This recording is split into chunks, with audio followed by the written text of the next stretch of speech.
할렐루야. 하나님께 영광 돌립니다. 여러분 모두를 축복합니다. 오늘도 좋으신 하나님께서 여호와 일에 준비하신 은혜가 우리 삶 가운데 분명히 나타날 것입니다. 주님과 동행하는 복된 하루 되세요. 자, 오늘은 법궤의 8번째 시간입니다. 먼저 기도하겠습니다. 영광과 감사를 하나님 앞에 올려드립니다. 온 마음으로 하나님을 사랑합니다. 주의 음성 듣기를 사모합니다. 성막론의 말씀들을 열어주시고 이 시대 우리가 하나님 중심, 성전 중심의 삶을 살게 하시고 무엇보다 우리 중심에 원하는 것이 지성소 깊은 곳으로 들어가 하나님을 배우는 은혜의 삶을 사모하게 하옵소서.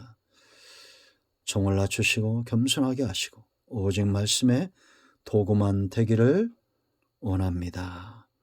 예수님의 이름으로 사모하며 기도합니다. 아멘. 자, 말씀은 민수기 17장 10절 말씀 보겠습니다. 여호와께서 또 모세에게 이르시되 아론의 지팡이는 증거궤 앞으로 도로 가져다가 거기 간직하여 반역한 자에 대한 표징이 되게 하여 그들로 내게 대한 원망을 그치고 죽지 않게 할지니라. 아멘. 자, 여러분 법궤 안에 있었던 내용물들입니다. 가장 먼저 우리가 살펴본 것은 만나였죠. 성도는 떡으로만 사는 사람이 아니라 하나님의 입에서 나오는 말씀이 육신이 되어 우리 가운데 오신 예수님이 이루신 언약과 복음과 예수님의 구속의 보혈로 인하여 우리가 사는 겁니다. 영원한 언약이고 영원한 하나님의 규례입니다. 그러므로 지금도 성도는 이 영적인 생명이 굉장히 귀합니다. 구원받은 이후에 우리는 예수님의 십자가의 보혈의 공로로 생명을 얻었습니다. 생명을 얻으면 이제는 예수님으로 인하여 더 풍성한 삶이 필요하겠죠. 예수님이 오신 목적은 양으로 생명을 얻게 하고 더 풍성히 얻게 한다. 그러므로 푸른 초장 꿀에 은혜가 있어야 됩니다. 말씀을 일용할 양식으로 날마다 받는 40년 동안 일용할 양식을 줬습니다. 습관시키고 훈련시킨 겁니다. 지금도 주야로 말씀을 묵상하는 자의 삶과 그렇지 못한 자의 삶을 보세요. 영혼의 소성함을 받습니다. 지혜를 얻습니다. 기쁨을 얻습니다. 눈이 밝아집니다. 하나님의 사람으로 준비되어집니다. 얼마나 놀랍습니까? 여러분, 하나님의 말씀을 가까이 하는 것과 가까이 하지 않는 것 유익을 잘 알아보시기 바랍니다. 어떤 사람은 말씀을 맛보아 알고 꿀처럼 달고 그 발의 등처럼 말씀의 은혜 가운데 있는 자들이 있다라는 겁니다. 자, 두 번째 있었던 것이 있어요. 바로 아론의 쌍난 지팡이입니다. 이 사건이 왜 일어났는가 우리가 살펴봐야 됩니다. 오늘 17장에서는 아론의 지팡이에 싹이 나고 그것을 증거궤 앞에 도로 가져다 두게 했어요. 법궤 안에 두게 했다는 거죠. 이 법궤 내용물들입니다. 자, 여러분, 장차 이것이 법궤 안으로 들어가게 되는데 16장에 보면 반역이 일어납니다. 고라와 나단과 아비람과 무려 250명의 사람들이 당을 지어 일어납니다. 그리고 모세의 지도력에 도전을 하는 거예요. 3절 말씀 보면 그들이 모여서 모세와 아론을 거슬러 그들에게 된 너희가 분수에 지나도다. 회중이 다 각각 거룩하고 여호와께서 그들 중에 계시거늘 너희가 어찌하여 여호와의 총회 위에 스스로 높이느냐. 말은 그럴싸하고 백성을 위하는 것 같고 하나님을 위하는 것 같죠. 그런데 아닙니다.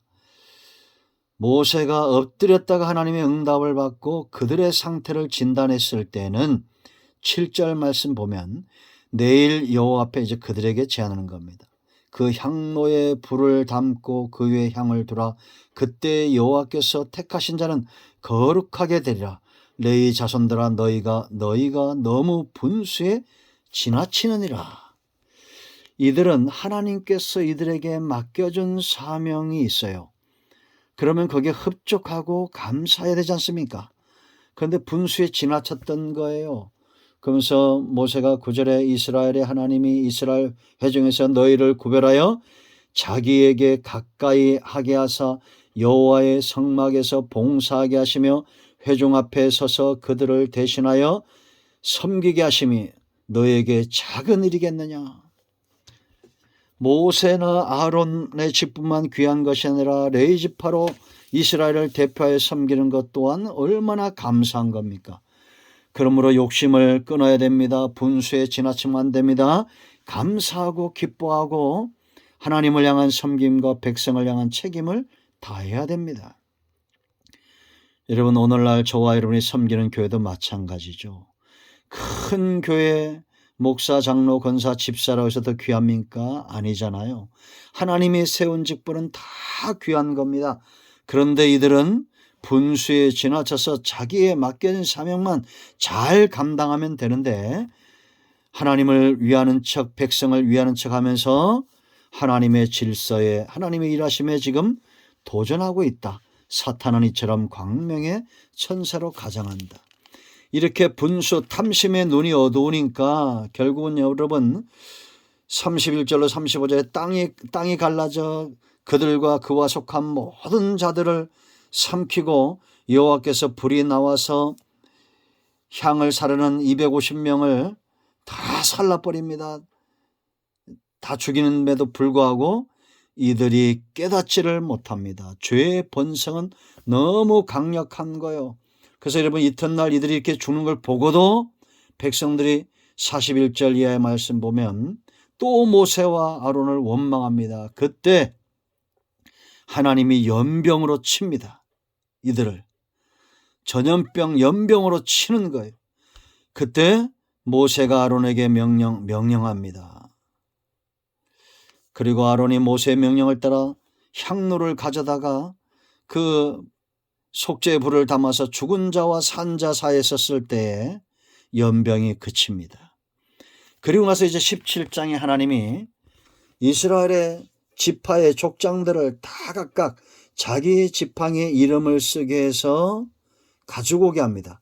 그리고 그 지팡이를 증거기 앞에 둡니다. 하나님 앞에 두는 거예요. 그리고 내가 택한 자는 그 지팡이에서 싹이 날 것이다. 17장 5절에 그렇게 말합니다. 내가 택한 자의 지팡이는 싹이 나리니 이것으로 이스라엘 자손이 너에게 대하여 원망하는 말을 내 앞에서 그치게 하리라. 원망과 불평과 문제가 일어날 때 하나님이 행하시는 일을 우리가 보고 하나님이 사람이 아닌 하나님이 세우셨다, 하나님이 일하신다, 이것이 저와 여러분의 삶의 모든 원망을 그치게 해야 됩니다. 말씀대로 되고 있다. 여러분 우리가 환경이나 사람은 다 같습니다. 죄인이 아닌 사람이 누가 있습니까? 그러나 하나님이 일하신다, 하나님이 세우셨다, 이것이 모든 원망을 그치게 하는 요인이 되어야 된다라는 겁니다. 다음 날 봤더니 어떤 일이 일어났습니까? 아론의 지팡이에서 싹이 난 거예요. 그리고 그것을 증거기 앞으로 도로 가져다 두겠습니다. 왜냐? 이제 원망을 그치고 죽지 않게 하라. 원망과 불평과 믿음에서 떠나면 우리는 영적으로 죽습니다. 지금도 마찬가지입니다. 그러므로 우리는 하나님의 질서에 순종하는 지혜로운 백성들이 되어야 됩니다. 여러분, 하나님의 능력의 손으로 함께하지 않으면 아론도 그냥 노인네입니다. 마른 막대기와 같은 존재예요. 이 마른 막대기와 같은 존재 바로 다 전부 저와 여러분 같은 인생들입니다. 그런데 하나님께서 생기를 불어넣어 주시는 거예요. 그럴 때 잎이 피고 꽃이 피고 열매를 맺는다는 걸 아셔야 됩니다. 이 사실을 이젠 고라와 다단과 아비람과 온과 250명의 족장들은 하나님을 거역하는 겁니다. 지금도 마찬가지입니다, 여러분. 사람을 보면 마른 막대기와 같은 거요. 하나님의 신이 함께하기 때문에 능력 있게 쓰임받는 겁니다. 우리 모두가 이와 같이 연약한 존재지만 하나님의 신이 우리와 함께 하심으로 생명이 되고 하나님의 능력에 사로잡혀 우리의 삶과 사역을 감당할 수 있다라는 걸 알고 겸손해야 됩니다. 분수에 지나치지 말고 겸손하고 탐욕과 날마다 싸우고 하나님의 일에 수종들은 우리 모두가 되어야겠습니다. 아멘. 기도합니다. 예수 그리스도의 이름을 의지하여 기도합니다. 하나님, 이 말씀대로 되는 은혜가 있게 하옵소서. 우리 가운데 마음이 상한 자, 병든 자 예수 그리스도의 이름으로 치유하시고 회복시켜 주시기를 원합니다. 예수님의 이름으로 사모하며 축복하며 취하며 기도합니다. 아멘. 나사렛 예수의 명하노니 우리 가운데서는 모든 흑암과 어둠과 병마영들은 떠나갈지어다. 할렐루야. 이런 모두를 축복합니다. 아멘.